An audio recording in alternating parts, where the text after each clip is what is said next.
Hello, and welcome to the Quantum Fit Podcast. I'm Taylor, and I am your host. This podcast is about applying the different principles of quantum physics and quantum biology to your health and fitness. This gives us a holistic view of how different environmental factors play a major role in your overall health. Not just diet, exercise, and developing good habits. If you want to really make lasting changes in how you feel, think, and act, then I would recommend you try to listen closely and have an open mind to everything that I have to say. Every day, I am going to be putting out a 7 to 15 minute long podcast. I like it short because I can both be informative and to the point, so you don't feel quite so overwhelmed with information. Especially since some of the stuff I put out can be fairly heavy, like today. Also, I don't do any kind of show advertisements, so instead, I ask that you share this podcast with a friend or family member if you enjoyed the message and gained something from it. I want to be able to spread quality and easy to understand content that everyone can take and use in their daily lives. I would highly, highly appreciate it. Now, on to today's episode, Quantizing DHA. Fancy name, right? So we're basically looking at, really the quantum side of DHA and why the sourcing of it matters so much. So let's develop a baseline, a foundation here first.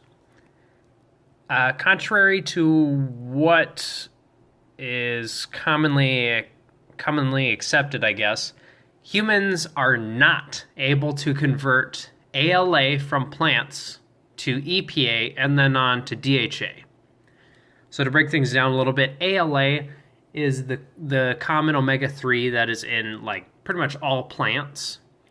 EPA is, and there's I don't even know how many different omegas there are as you keep going along the way, because you can just kind of keep converting, and there's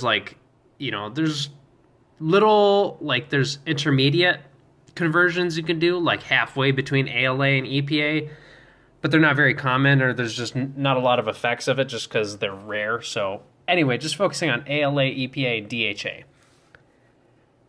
So yeah, basically humans, all the studies out there show that, even just that first conversion step of ALA to EPA is basically non-existent in humans. Females are marginally better than males because estrogen plays a huge role in the process, and females, have more estrogen. That's pretty obvious. Plus, it makes sense that females would be better since human babies require stupid, insane amounts of DHA.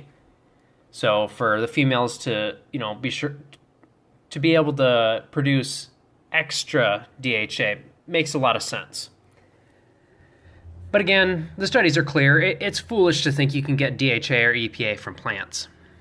Now, while all animal products have omega-3s, only seafood provides the amounts needed for the massive neural networks within us. Not only that, but DHA is far, far more common in seafood than anywhere else. Just any kind of other animal products, whether it's beef or pork or chicken or eggs or whatever, eggs might have a little bit more DHA.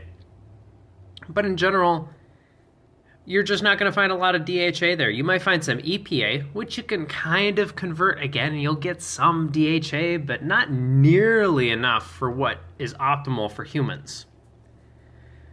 All right, now that we have all of that out of the way, it's time to make your head hurt. So, we need to start with the shape of a triglyceride. So a triglyceride has the glycerol backbone. Okay, so imagine kind of a pillar, if you will. Okay, and in this pillar, so that's the actual glycerol, so that's the glyceride part of it.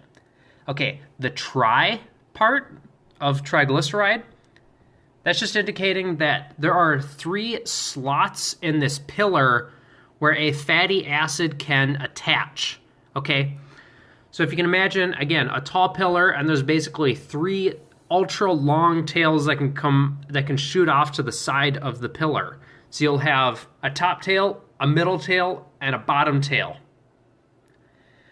And just to keep it short, because it's not necessary to know the full name of it, these are referred to as the SN positions.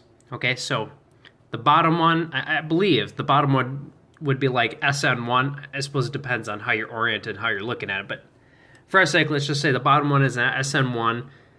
The middle position on the pillar, that middle tail, is going to be the SN2. Above that will be SN3. Okay.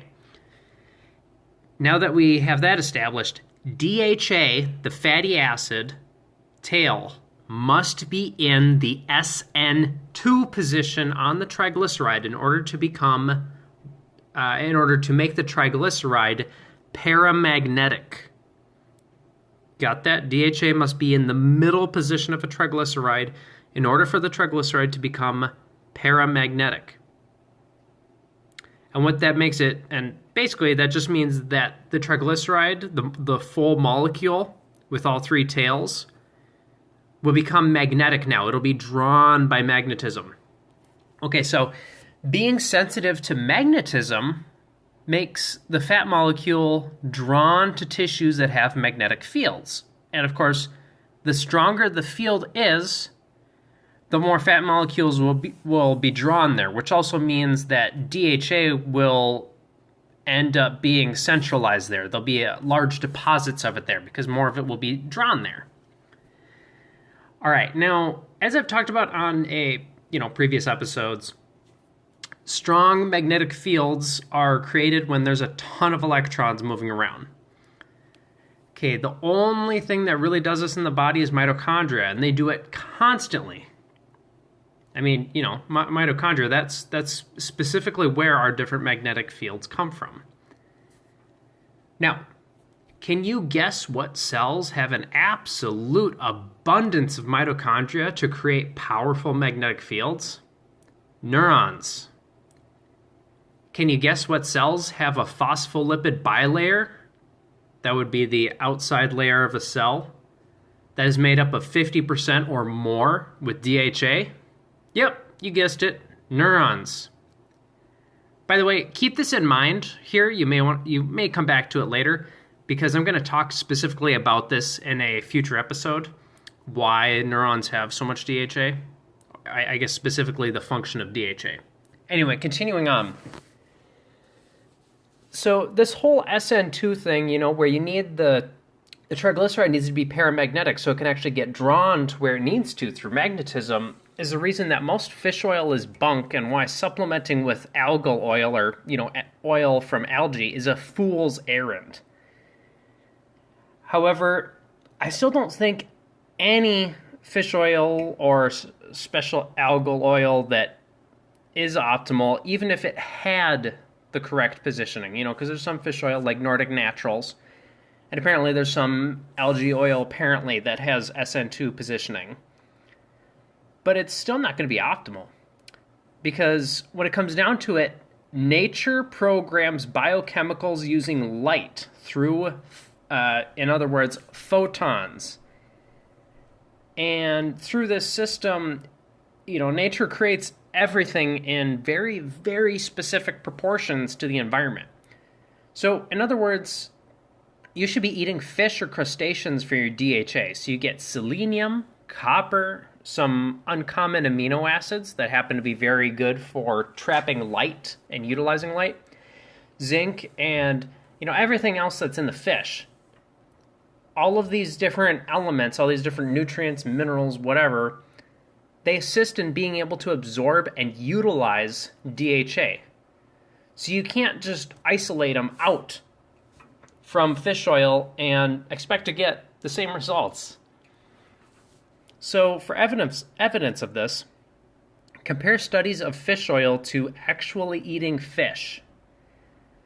Pretty much all fish oil studies are junk and find little to no benefit, or at least 90% or more of those studies.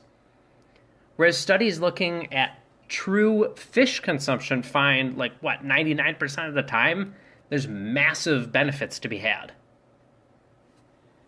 So, the overall takeaway from this episode is to get your DHA from seafood first, and then after that, any other animal products.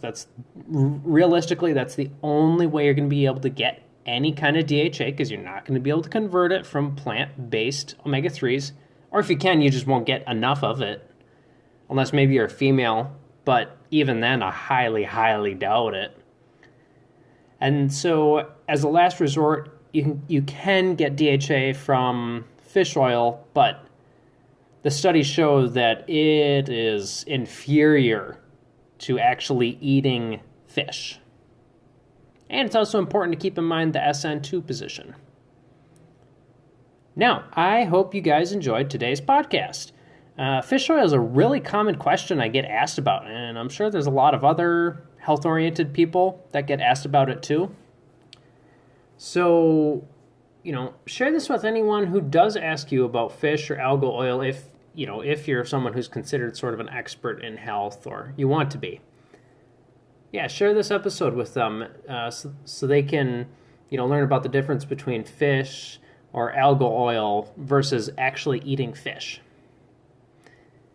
And as usual, if you have any questions or comments, you can reach out to me on Instagram at RealQuantumFit, my personal Facebook profile page, Taylor Kelson, or by sending me a voice message on the Anchor app if you listen to me on there.